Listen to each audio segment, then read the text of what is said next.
The most successful director in history once sat on a dock, head in his hands, convinced his career was over because his shark wouldn't work.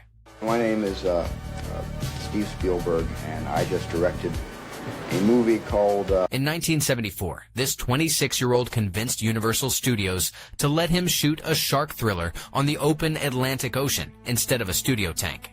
He chose Martha's Vineyard, Massachusetts. Its shallow seabed and unbroken horizon would simulate the terrifying isolation of deep ocean. A beautiful location and a catastrophic decision. Over 5 months in a California workshop, 40 technicians constructed 3 massive mechanical great white sharks from steel skeletons, pneumatic hoses, and polyurethane skin. Inside each shark, a labyrinth of air pressure tubes and cables required 14 operators to simulate swimming, thrashing, and biting. They nicknamed the machines Bruce. Each Bruce was 25 feet long, weighed over a ton, and cost the production roughly $500,000, an enormous investment for a $3.5 million film. They tested Bruce in a freshwater tank in the San Fernando Valley. He performed flawlessly.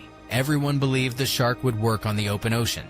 But the moment Bruce hit the Atlantic, saltwater corroded the steel skeleton, infiltrated every pneumatic hose, and shredded the artificial skin within hours. In one infamous early test, the $500,000 machine lost all buoyancy and sank straight to the ocean floor. A team of scuba divers had to retrieve it.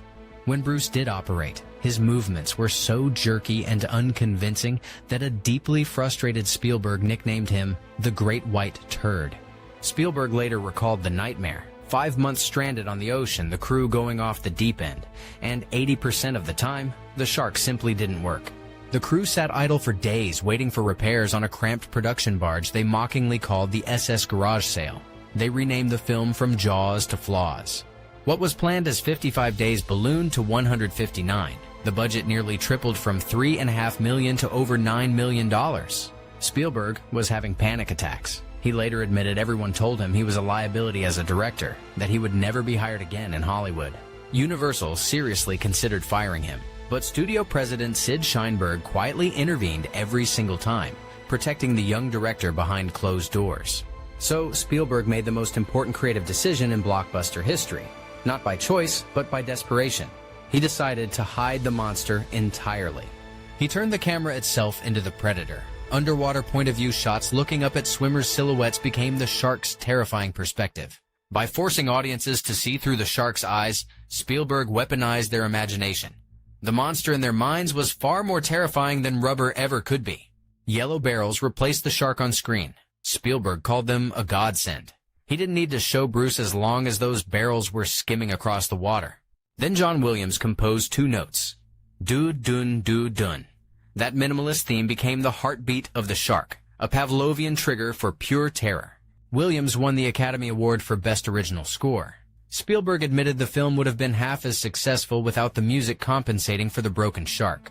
You heard him. Slow ahead.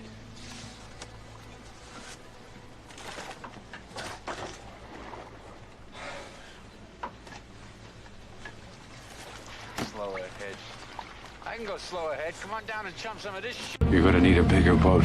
One of the most remembered and oft-quoted lines in the movie is Roy Scheider saying, "We got to get a bigger boat," which he improvised on the set, and I acknowledge that as a writer. That line was never in the script. It was an inside joke about the crew's dangerously small production barge. Roy Scheider improvised it and Spielberg kept it.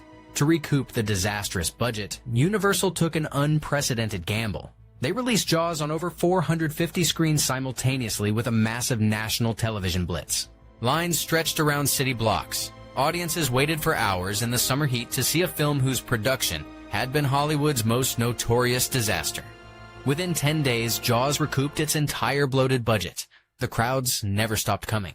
Jaws became the first film to ever cross $100 million at the domestic box office. It shattered every existing record, earning over $470 million worldwide.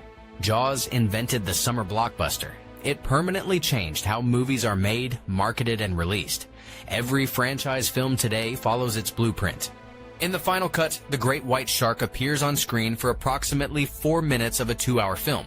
Not by artistic choice, because the shark was broken. Every decision that made Jaws a masterpiece was an accident born from disaster. Spielberg didn't have a vision. He had a broken shark and a deadline.